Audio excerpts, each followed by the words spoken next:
Welcome to another episode of Discover with Sbenati. I'm your host, Dr. Halim Sbenati, and today is an amazing podcast. For those that are listening, thanks for tuning in. You're going to be amazed and blown out of the waters with this one. This is a man who faced struggles just like we all do, and he's got stories. He's got stories that you probably won't even expect, but you will definitely enjoy. If you're struggling through something, if you're looking to progress onto something, if you're looking to win in life, if you're looking for tips and tricks, this is the podcast for you. For those of you that are tuning in on YouTube, thank you for tuning in. This is going to be a fly podcast, as they say. So, without any further ado, I'm going to let Kevin introduce himself. And Kevin, please take it away. Well, what would you like to know? Kevin, tell us where you are right now. You told me a lot of your stories before we started this. So tell me where you are right now. What do you do? How do you benefit people? And how people can contact you.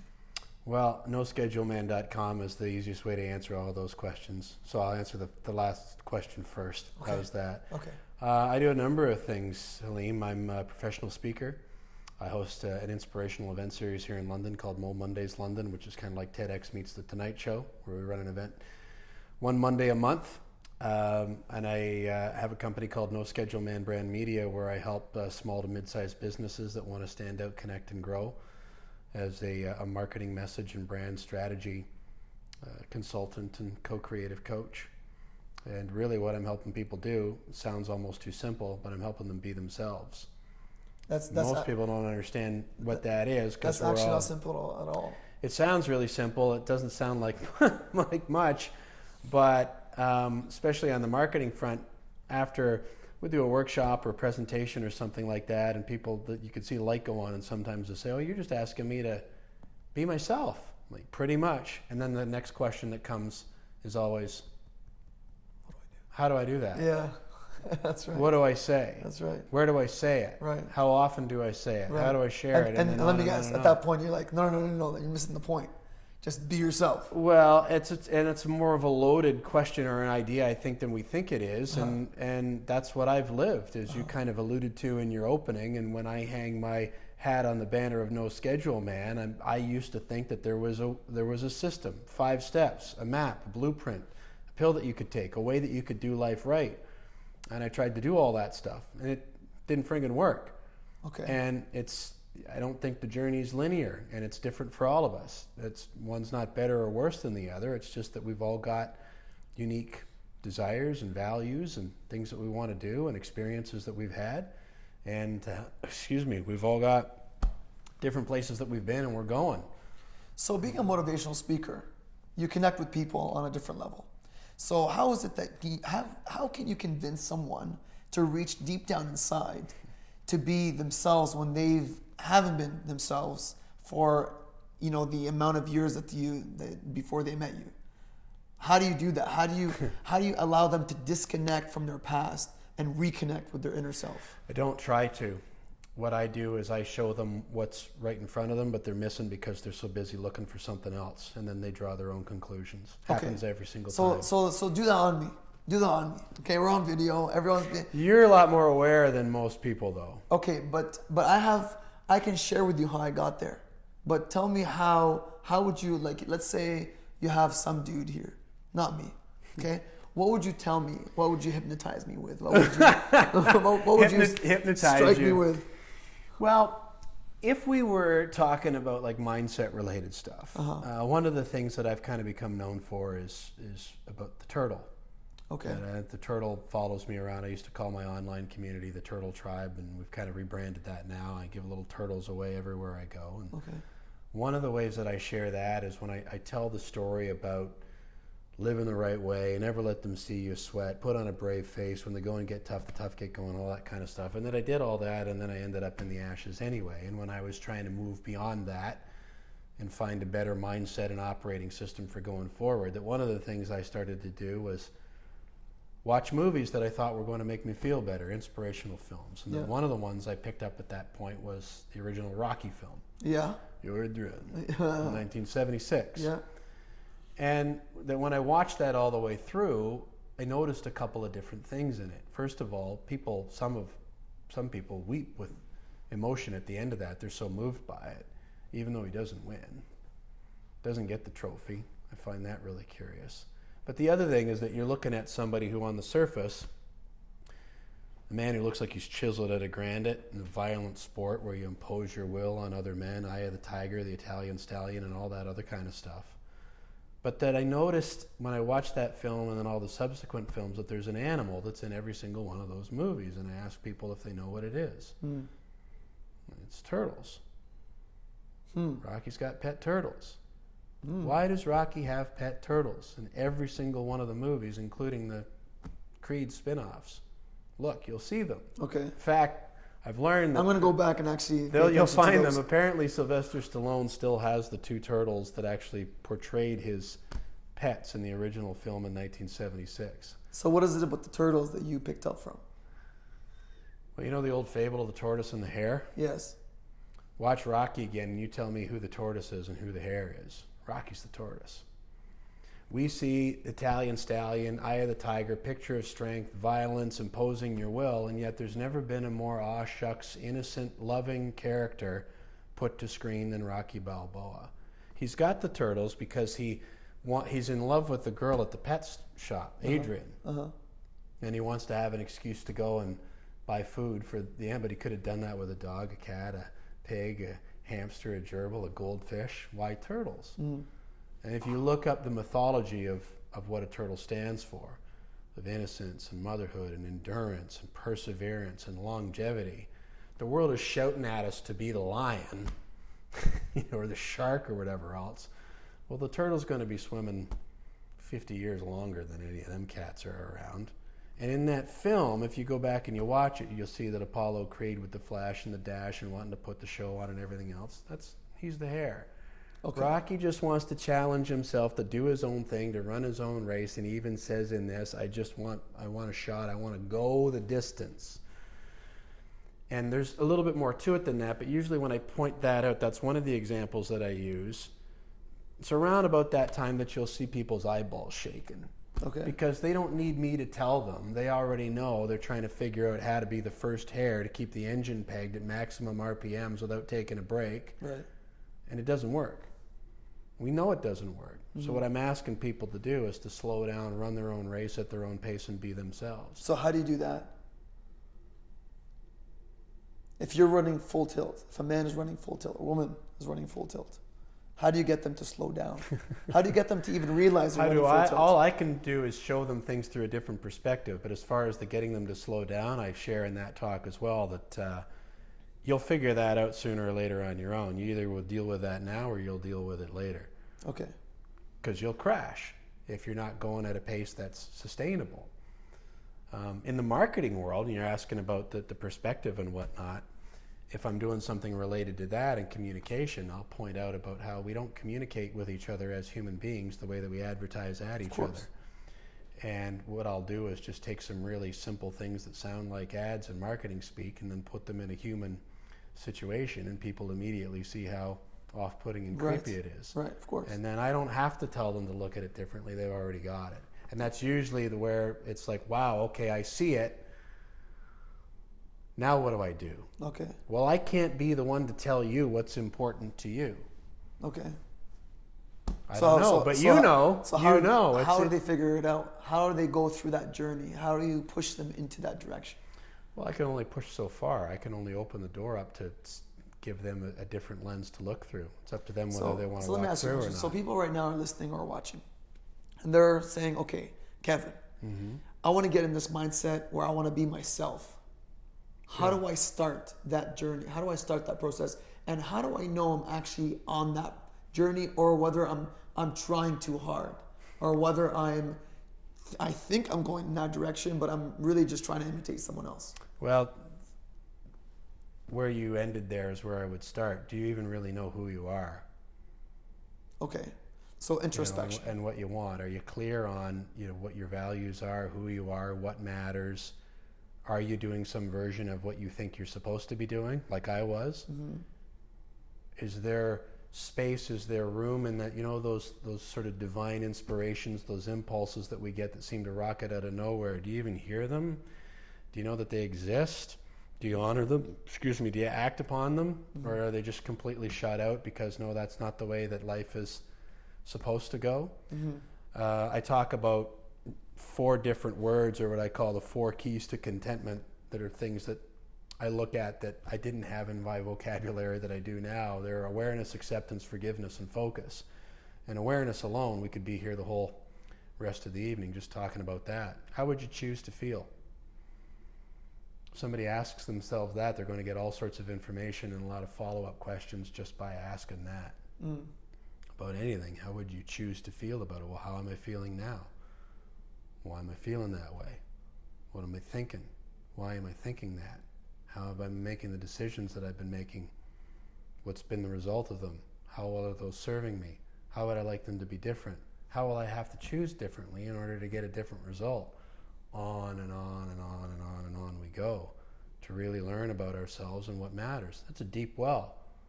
So that's the awareness component. Okay. Those are deep questions. Those are really deep questions, right? And that's a lot of deep questions that people who are going full speed, they're not going to ask themselves that question. It's interesting that you would react that way.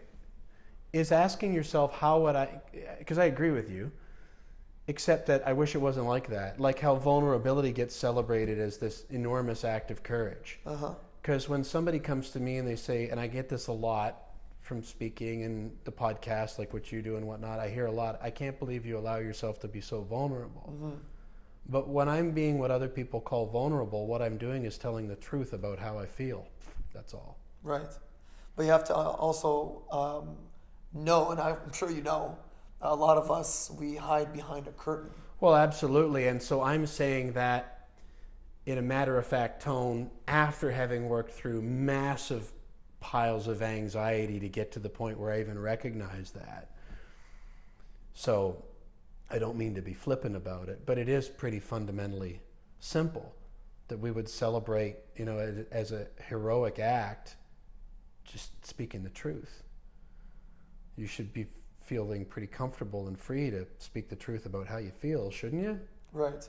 Not unless you're trying to portray, remember how you talked originally, a lot of people are trying to portray a certain image of themselves, a lion, a beast, some kind of, overwhelming power, where in reality they just want to cry. Where in reality they just want to hide behind something. They live a completely different truth, but what they're trying to portray is completely different. And that's why a lot of people, they go on these, we want to find ourselves retreats, right? Because they don't feel like they found themselves. They don't know who they are. And so they go on these retreats, or they go on this quiet mode, or whatever this like journey they want to go on in order for them to find. So it's not really it's actually a very tough thing to ask anybody or to expect anybody to know who they are.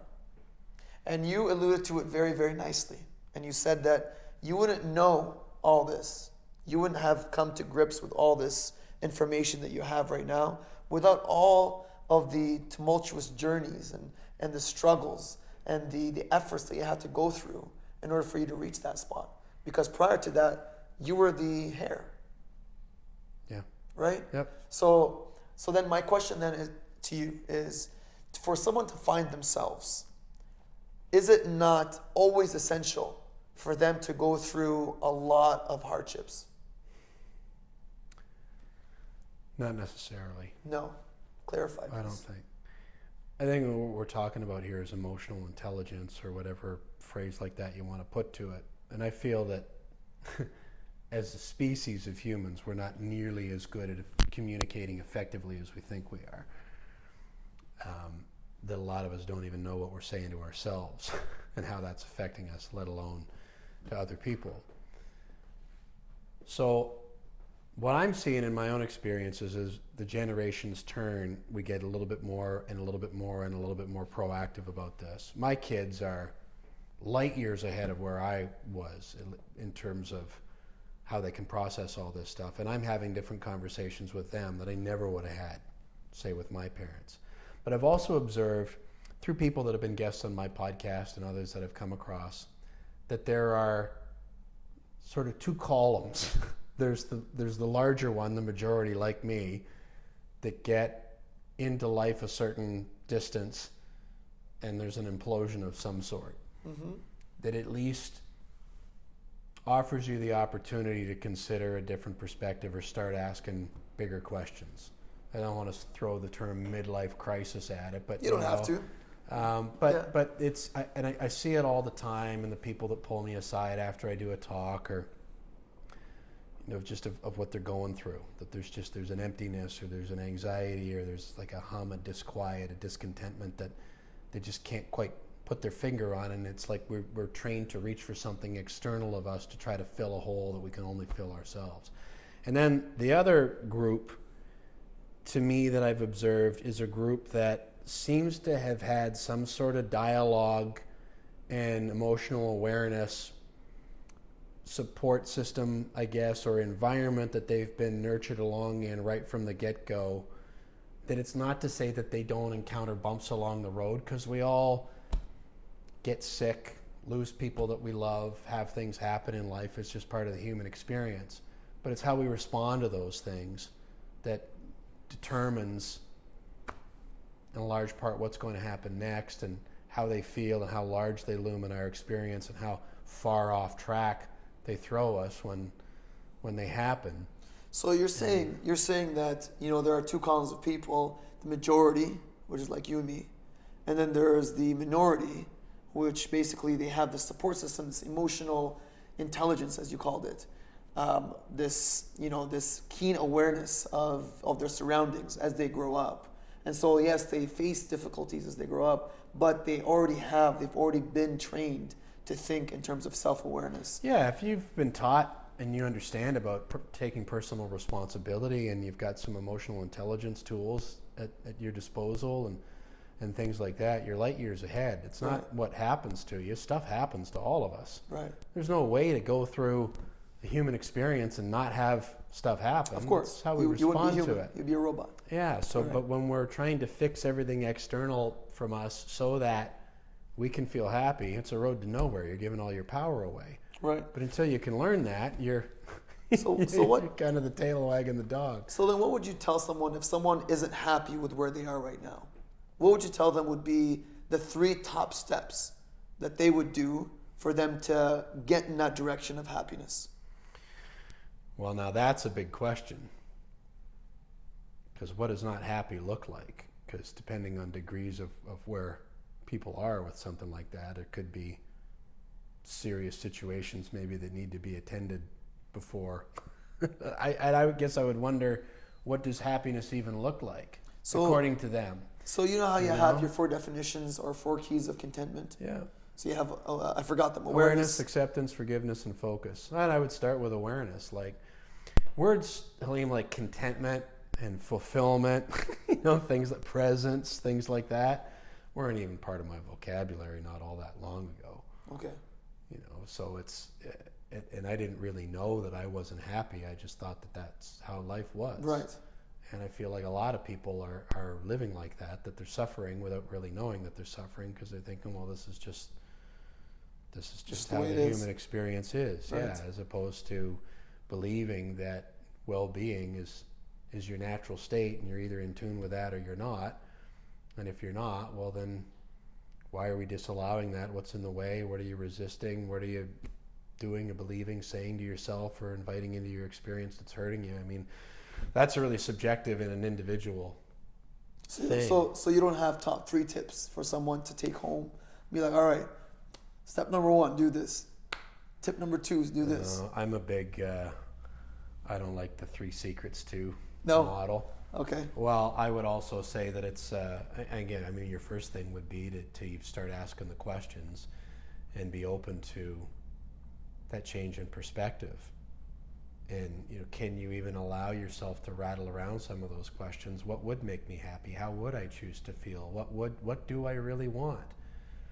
What am I doing, and why am I doing it? These are some big questions to be invited in, and I think it's a lot more about discovering than it is sitting down and deciding. I think it is a process, and a lot of us feel like we're supposed to just decide and take Tony Robbins' course or read Jack Canfield's book or go to somebody's retreat and then we'll be good. It doesn't work that way. We're evolving, expanding, changing. So beings. ask the right questions. Ask the questions that may hurt you, that may cause you to sit and think, that's a good question. Well, I would start, I don't have an answer guess, to if that. I were going to give you 3 steps, I guess I would give them 4, and we've already given what they are, but I would start with awareness. Start gathering the information. What does this even mean? What does not happy mean? How did you get where you are? Everybody's trying to focus on where they want to go, and I see all these gurus, here's your big, hairy, audacious goal. Well, if you don't know who you are, it doesn't matter what you think you want. The only reason why you want anything that you think you want is because you think it's going to make you happier. You've got it backwards. Right. You get happy, and then you attract everything that you High want. five for that. So High it's five like for that. you're That's trying right. to, if you're building a house, you put the foundation first. You don't start with a roof, You don't start with the windows. right? But again, these are the kinds of things that Right. that I never knew. But the awareness piece of how did I want to know where I am before I'm thinking about where I'm going. That's right. And in order to know and to figure out objectively and understand how I got to where I am is I got to know who I am. That's right. Why am I making the decisions that I'm making? How am I reacting to stuff? How did I get into this soup? And you say you do that by asking all these important questions, self-reflection. Yeah, and I think it's awareness without judgment. Yes. And that's the really tough Absolutely. thing is 100%. can we get honest with ourselves about why we've chosen what we've chosen, why we're avoiding what we're avoiding, and in some cases we might not know. And not be so down on ourselves when we answer those questions. Yeah, That's it's right. okay. But it's the whole start where you are thing. Right. You are where you are. Right. How'd you get there? Right. If you want to get somewhere different, Yeah. you're probably going to have to do something different than Right. what got you where you are. Right. That's right. And in order to do that, you need some information. So to use myself as an example, I realized after when things kind of imploded on me, and I'm like, well, what's life about? What the heck am I doing with it? Like, what moves do I make next? Because I used all my tricks, and here I am Yeah. in the rubble, and realized, okay, I've got a bit of a pattern in my professional career where I seem to last a certain amount of time until I jump out of the frying pan and into another frying pan. Right. Well, once I can avoid this situation or fix it, then I'll be okay, until I realize that every single time I ever had a problem, I was there. Only common denominator in every situation. It's yourself. Personal or professional, it's that friggin' dude in the mirror that won't go away. Okay, well, so then what needs to be addressed there? And that started your journey of self-awareness. Yeah. Yeah, I can actually sense that. I remember reading at the time when my marriage of the time had gone south, and she got involved in another relationship and ended up getting remarried. We're great friends still, and that's a good situation now. It wasn't easy back then, but I remember reading that whatever's going on in your life is your responsibility. Absolutely. And I remember looking at the book, Halim, I'm like, my responsibility? I'm not the one off having an affair. She is. Like, life has done this to me. It's like, how's that my responsibility? You're saying that's my responsibility. It's like, yeah, I'm not saying it's your fault, but if it's part of your life, then it's your responsibility 100%. to decide how you're going to handle it. And I remember thinking, man, that is both the loneliest and the most empowering thing I've ever come across. Right.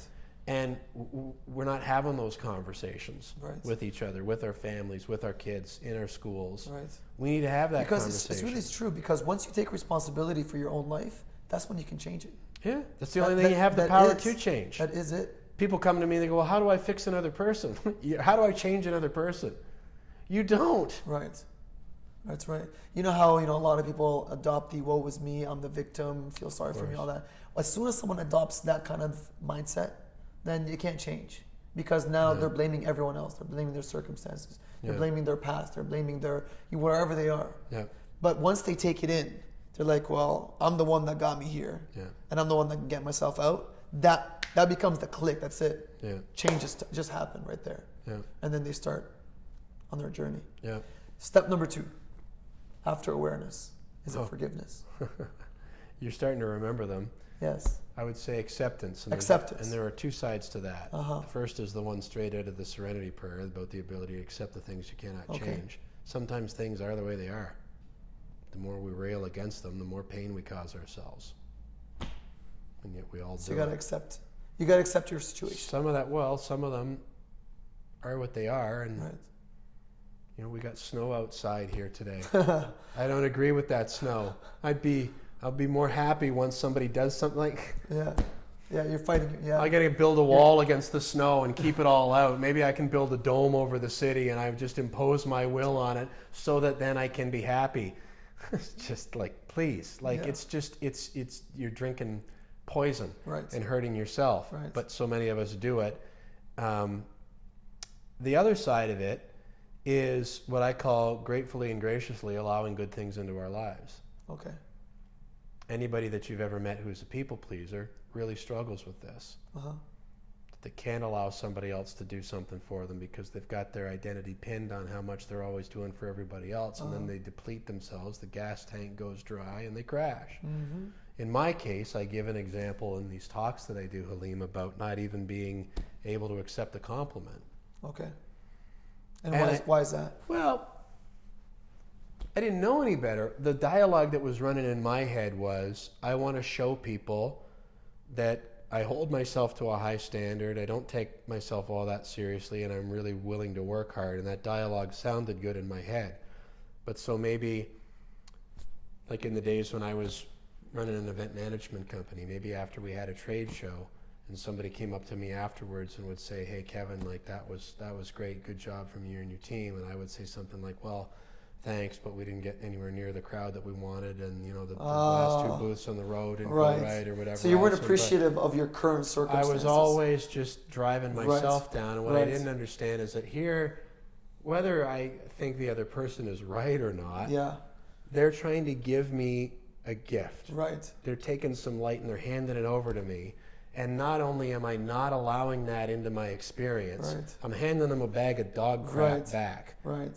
Because I'm just like, no, I won't accept that, and then I'm dumping on you besides, and I'm not giving anybody any reason to approach me with something nice after that. Now, that's maybe an oversimplified example, but it's a true and it's a real one. It's actually common. A lot of people who are type A, who like to just, they're go-getters. They like to... Because I'm noble, I'm tough. But the thing is that those people, they don't like to celebrate any kind of small achievements until they get that huge big rock. Yeah. Once they get the huge big rock, then they're like, okay, it's time to celebrate. Yeah. But it's really important, and you just alluded to it. It's really important for us to celebrate those small incremental achievements. Yeah. For us to celebrate them, because then that gets us to that big goal without us draining everybody, right? And that's with us. To really get, to savor these moments of the human experience. When you come to me and you say to me, hey, Kevin, great job on the interview. Even if I don't think I've done the best job, I'll now say something that I think is inarguable so that I can let that in and appreciate that you've offered me that. I would say something like, you're very kind. Thank you for saying that. Right. I appreciate that. Right. And you almost get emotional just talking like that, because now somebody's trying to give you something nice and you're accepting it. Right. And you're letting that other person know, I've received that, and it's cool, and I appreciate it. And then that other person, you in this case, is more likely probably to go and give that same thing to somebody else. That's right. And we think that it's got to be a pile of money or a car or a job, or where it is amazing to me, Halim, at just how a simple encouragement, what that can do for people, because they're going through their days telling themselves they're not okay. Right. And for somebody to just come along and go, man, you're okay, I appreciate you. Right. Whoa, that's enough to get them through the rest of that day and beside.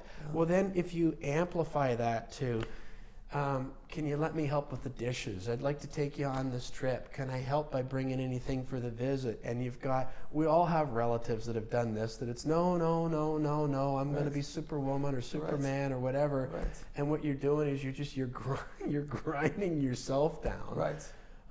But it's trickier than it sounds. So, acceptance is huge. Letting in the good stuff, because it's all over the place.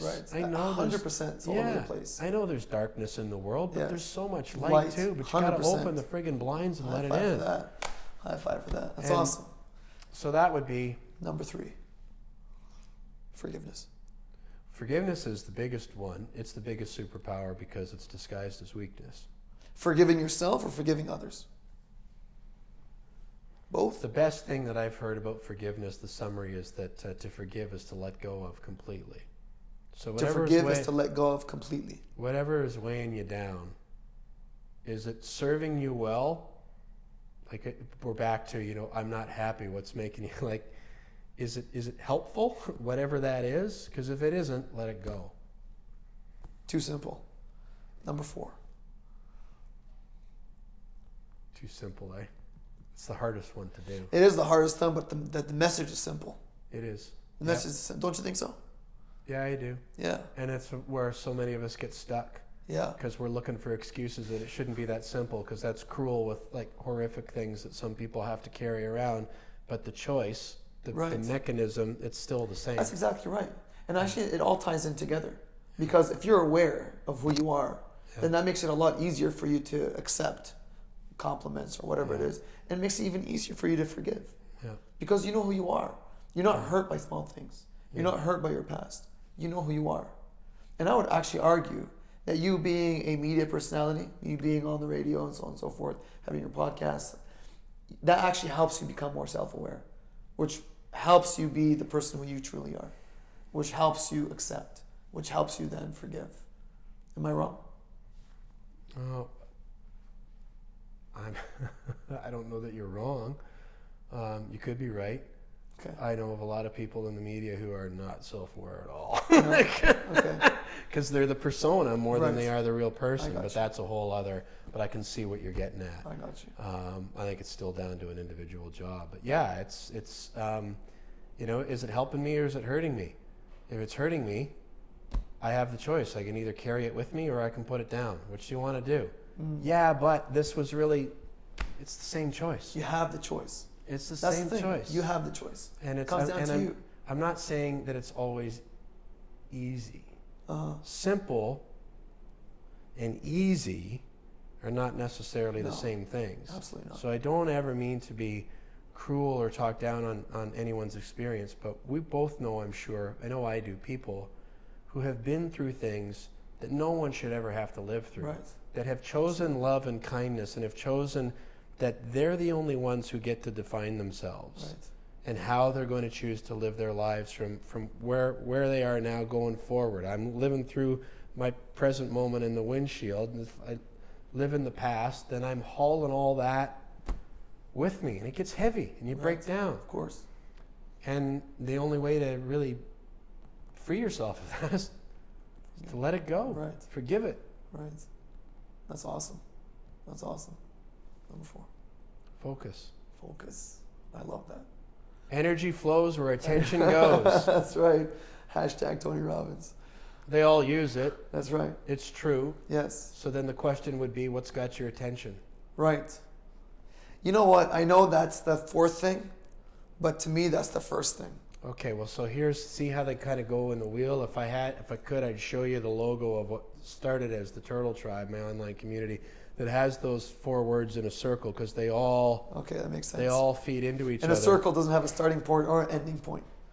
So see, I told you it would be trouble for you and me to get together. awesome. I view it, Halim, is that the awareness thing is really kind of an inside job, whereas the focus is external. Okay. So, well, I'm feeling lousy. Why am I feeling lousy? Well, I'm watching politicians talk about how idiotic each of them are. Okay, well then, and now here we are on the wheel again. Can I do something about that? Yeah, I can turn it off. I can let it go. I don't want that in my focus because it's bringing my awareness to the fact that I feel lousy. I have the choice as to whether I want to put that into my experience or not. If it's causing me, if my reaction, my response is negative and hurtful, withdraw your focus from it. And then now you get into relationships, media, food, habits, and on and on and on and on and on we go. And what's got your attention? Are you focusing on what you want or the lack of what you want? This is why affirmations are a trap. When you're sitting there and you're going, I am healthy and happy, I am unstoppable, I am a millionaire. when you don't believe that you are, Right. you're inflaming your sense of the lack of these things, and you're not even aware that your focus is on your lack. But if you can massage it into, I'm learning how to become better at, or I appreciate that I'm aware of, I'm on my way to. It's a whole it just different all ballgame. goes in this, to That's me, right. it just all goes in this wheel that, like you said, there's no start or stop Right. to it. And Right. the farther you go, the more layers you start peeling away of yourself. That I was going to say it's fun. Honestly, it can also be frustrating, because there's still the tendency, even if you're telling yourself, well, it's, you know, it's a journey, the joy is in the journey, and it is. But there's still that tendency to feel, We have a video like, about that, don't you? it's like, can I get to the top of the mountain and then just rest? Can I put a period to the end of that sentence? And we're not wired that way. We're made of energy. We're always moving, evolving, growing, changing. It's just how we are. Right. We could tense against it, but it doesn't mean it isn't what it is. Right. We're not going to be the same 30 seconds from now or as we were 30 seconds ago. That's right. We just aren't. That's right. That's right. And that goes back to acceptance.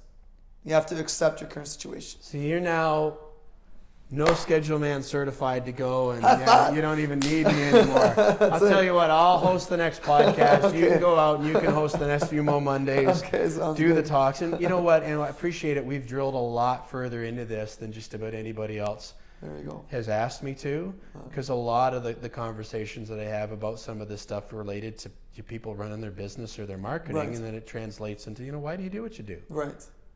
Well, I mean, I find a lot of people, they struggle with that identity concept. Sure. A lot of people do.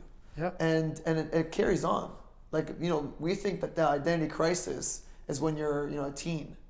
It's not. Because if you haven't figured yourself out when you're a teen, if you think you figured yourself out, it's going to carry on until one day you will figure yourself out. Sometimes that point is too late. And so that's why it's really important for us to be actually self-aware at an early stage, or even at the stage right now that we're at, because then we have all this life left to give. Yeah. Right? We often think that when we're in life owes us something, that we're here because we're trying to get things out of life, whether it's money, whether it's fame, whether it's whatever it is. Yeah. But it's not really that. Life is, we are here for a purpose to give. We are here to actually give of ourselves. And you talked about energy. Energy comes out of us because where we focus, the energy goes in that direction. And we're giving. So whether we're giving to the people around us, whether we're giving to our own internal souls, which then feeds off of, you know, the world and gives back, it's all a cycle.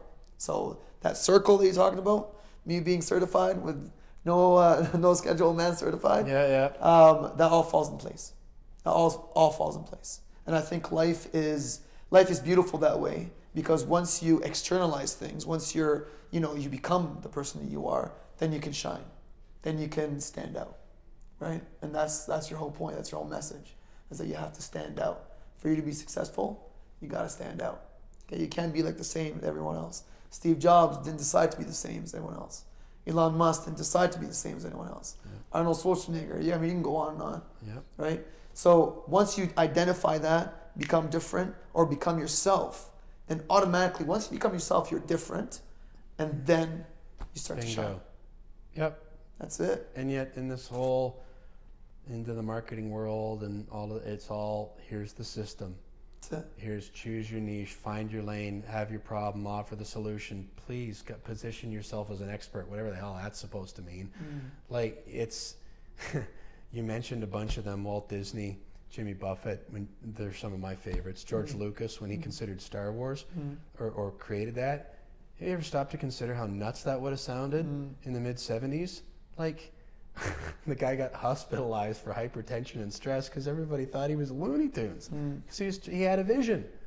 And he was trying to bend this whole thing to his will to fulfill his vision. Well, now, of course, everybody sees what it is. And, well, what's the system to create the next thing? Well, now you're parroting, you're copycatting, you're cloning. Right. And I love what you said about, the way that I would say it is, in order to differentiate yourself, just be yourself. Right.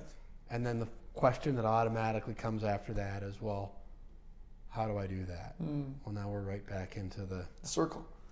Right? That's right. Right. All right, so that was amazing.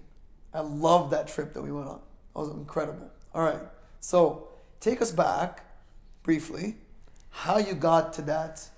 I mean, I would call you self-aware, okay? But how? I'm working on it.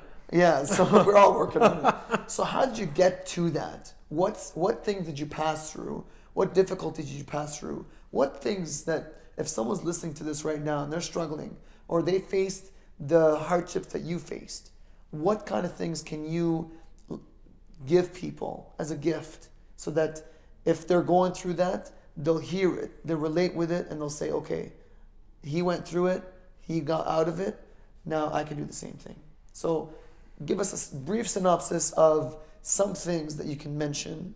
You don't have to get personal, but some things that you can mention that you think other people can benefit from in terms of your experiences that led you to this point. Well, I had a whole cocktail going on that all came in like a house of cards, all pretty much at once, and that was a couple of the things I think I've alluded to already, and one was the marriage of almost 12 years falling apart, and my wife at the time going to eventually get remarried to somebody else, so divorce. Right at the same time was really bad mental and physical health.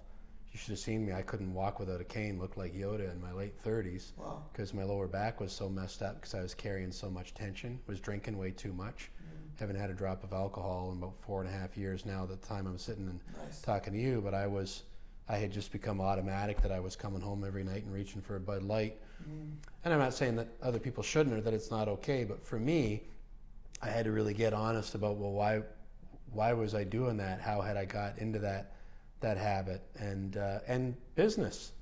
I had helped build a business, and then it sort of scaled itself down and imploded right at the same time all of that was going on. So all of the things that I had my own sense of identity and self-worth attached to, husband and homeowner and business owner and manager and all that kind of stuff, were all just kind of and so we had the opportunity at that time to just do sort of a whole life makeover thing. And it didn't happen right away, Halim. It was for a while, there was just a lot of treading water because there was, this was late 2010 in through 2011 and into 2012 that I was just lost. Just lost. I thought, I really, really tried, and I did, not to sound like a victim, but I really tried to be a good guy, good husband, good dad, hard worker, do things the right way, didn't cause any trouble. I'm not the kind of person that they send the cops after or anything like that. Pay my taxes, pay my bills, and now I'm looking around and I was lost. I didn't have any more cards to play. So that was the time where I started watching movies and came along Rocky and kind of made that connection about the turtle. And as it got into, I think it was late 2014, if I remember correctly, into 15.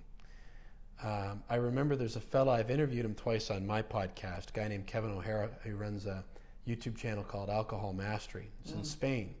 And I remember putting into to Google how to stop drinking alcohol. And again, this is not an anti-alcohol rant. It was just I'm sharing about part of my own experience. And this guy came up, and I've said this exact same thing to him. He and I are friends. I was like, here's this goofy-looking guy, originally from Ireland, talking into a camera. And this is one of the reasons I'm so bullish on video, and I love what you're doing, and I believe so much in just sharing ourselves genuinely and being real as opposed to comparing ourselves to perfect when none of us can relate to perfect anyway, but we relate to real. Here's this guy just sharing about he had stopped drinking and he was making these weekly videos about his progress. All these years later, he's connected with tens of thousands of people all around the world and has helped people reclaim their health and get sober and coaches people and all of this sort of stuff. But I found him and I started following along with him. Even though I hadn't stopped that habit yet, I started watching him and he became one of the voices that was sort of regular in my life. And I remember he did an episode where he was talking about some of the personal growth material that had been helpful to him. And he mentioned a few books. Think and Grow Rich was one of them. And another one was The Magic of Thinking Big by David J. Schwartz. And I had never read any of those books before. I'd heard of Think and Grow Rich, and I've since read it, and it only somewhat resonates with me. Science of Getting Rich I like better, but it's subjective. But that book, I got Magic of Thinking Big. And there's nothing particularly revolutionary about it as it relates to all the rest of that material. But I remember I got into that thing and I thought, well, I got where I am using all my own ideas. Maybe I'll just do whatever it says in this book and see what happens. And literally that's when things started to change. And it was about a year after that, that's when I started doing the podcast.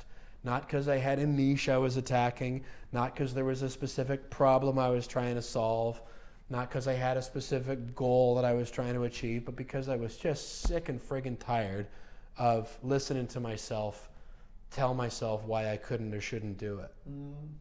And I got to the point where I got more afraid of having regrets than failures.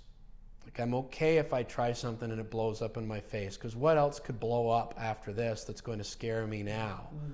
So, and it was just, kind of like a turtle. I'd poke your head out a little bit and feel vulnerable and realize that you were okay, and then you'd go a little bit more and a little bit more.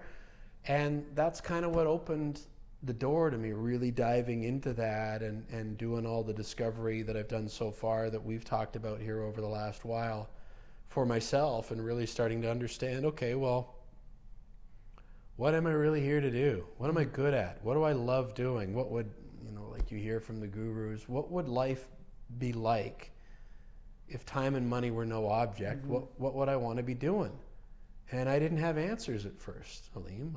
So I would just start writing stuff down, and this is one of the reasons why I believe so much that it's a process, like turtle-like, and I use things like the compass that I carry around my neck, because that's why it's in my No Schedule Man logo, is that we've all got this journey, but you've got it sort of like you've got to start moving forward, and then the road shows itself to you but you got to start running. So what was it in that book?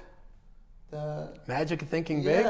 Oh, there's all sorts of great stuff in that book. What was it that triggered you?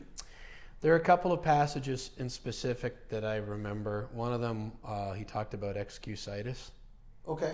What he calls excusitis, the excuses that you're making about your health, about your environment, about your upbringing, your ethnicity, your job, your finances, whatever it is that you're making excuses about. And I remember reading that and kind of going, oh, yeah, that's that's me. Kind of sounds a lot like me.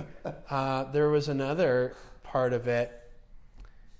It's funny, this has come up a number of times recently. I wonder why. Anyway, I think people look at somebody like me, and maybe even somebody like you, shouldn't say maybe even, but people, we're on camera, we've got microphones strapped to us. You guys are, good-looking guys, well-spoken, you've got everything, and it's easy for you to talk to other people.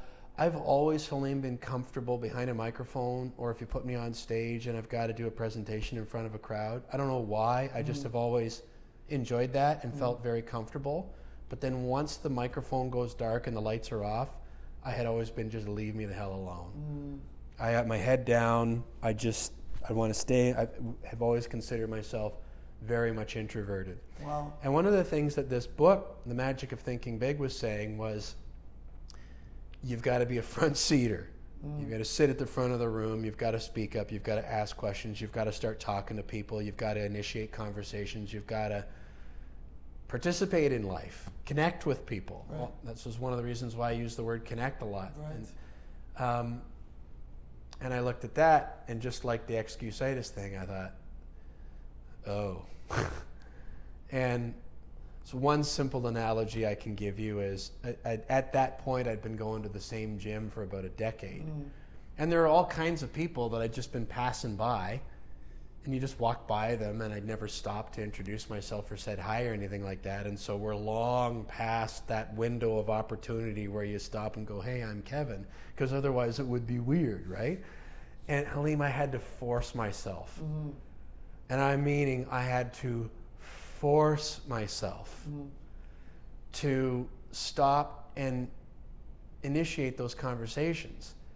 And I'm just being honest. Now I think it's silly, but I just have massive anxiety. Yeah, of course. Where I would stop if, let's say, you were one of those people, Yeah. and all of a sudden we're standing next to each other in the locker room, and I go, "Hey, I'm embarrassed. We've been coming to the same place for like 10 years. I've been walking by you, and I never once have said hi. But I just wanted to tell you, my name's Kevin. It's nice to finally meet you." And I'm telling you, 10 times out of 10, the other person's body language changes like that. Of course. Because they're thinking the exact same thing. Right. Or whether it's somebody that you see the first time, and they might be 5 feet away from you, and he's doing my thing and I'm doing mine, and we don't know each other, and head down and whatever. And now I'll say something. If it's even just hi, if it's how's your day going? And the same thing happens. Like the body language changes of like, whoa, connection. Somebody actually gives a whatever. My kids started saying to me things like, "Dad, why are you talking to that woman in the grocery store line?" And I'd be like, "'Cause she was there." But they weren't used to me doing that. But I had to force myself to, and that's one of the things I got from that book. And what I started to find was that life started opening up to me more. You expand your horizons that way. Well, there was more of that, like we talked about the acceptance part. Yeah. There was so much just available to me in every moment if I just chose to open myself up to it and see it. That I could stand there with my 8 items or less in the grocery store line, being angry because the person 3 people up can't get their coupon straight away. Again, focus now, right? Am I focused on that? Or here's somebody, we're both standing here, I just start talking to them about who knows what it would be, and next thing you know, 5 minutes have gone by, you don't even know where the time went, and you almost feel bad about leaving because you feel like you're a friend with this other person. Now that probably sounds crazy to people who were like how I was not all that long ago. And I still have to fight that fight with myself. I think sometimes. The majority of people are like that. The majority of people have to fight that. It's very uncomfortable for anyone to go out and approach a stranger and say, "Hey, how's it going?"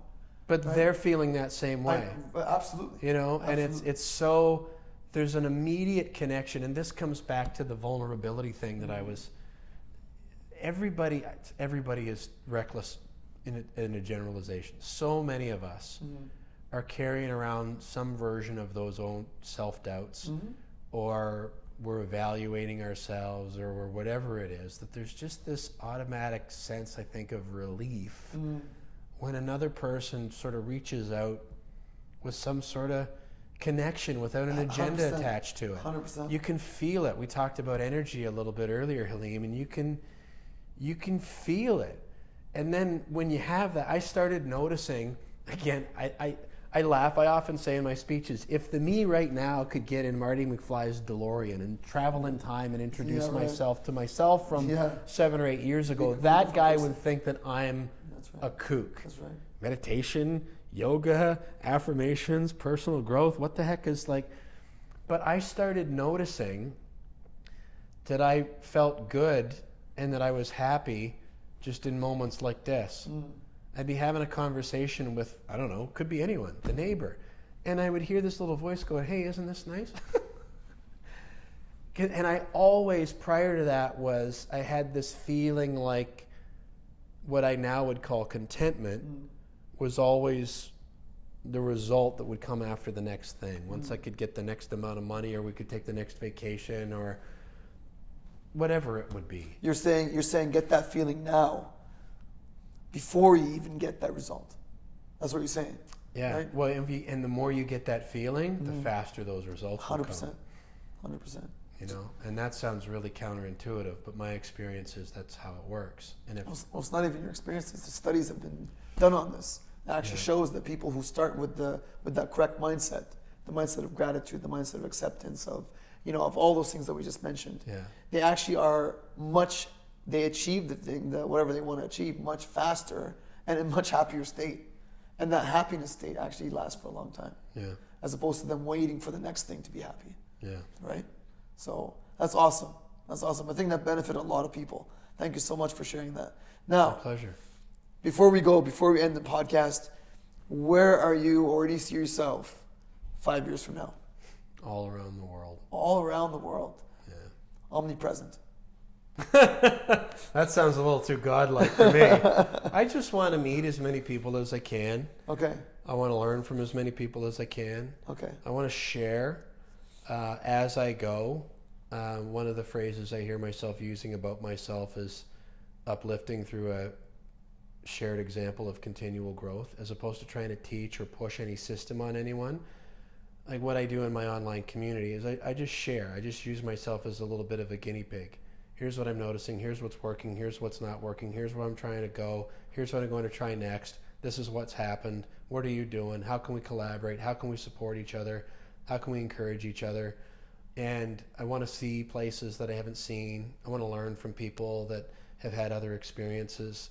And whether I go into the ground or the oven or whichever it is, I will go into that learning. And I don't ever see myself retiring, because I think that's a pullback from life. Well, I mean, it seems like you're actually in love with what you're doing. Seems like doing stuff like this I could do forever. Right. It honestly seems like it. It really does. And if this is cliche, but if it's one person that's like, man, I heard those two guys jammering away. Mm-hmm. Those aren't the kinds of guys that I would think would be talking about stuff like that. And it doesn't even have to be that part, but that it just, something resonates and helps people see things in a different perspective, and then maybe sit down and think about those things for themselves. That's it. Great. That's great. That's all you need. That's it. That's that's where I see myself. Thank you. Thank you so much. It's been a pleasure. Pleasure's mine. Kevin. Thanks for having me. Yes. My honor, actually, for you to be on my podcast. Thank you. It's mine. Guys, thank you so much for tuning in to another episode of Discover with Sbenati. I've been your host, Dr. Halim Sbenati. If you want any of the information, make sure you go and hit the links down below in the description. The No Schedule Man, this is Kevin, the man of the hour. Thanks for tuning in, and tune in next time.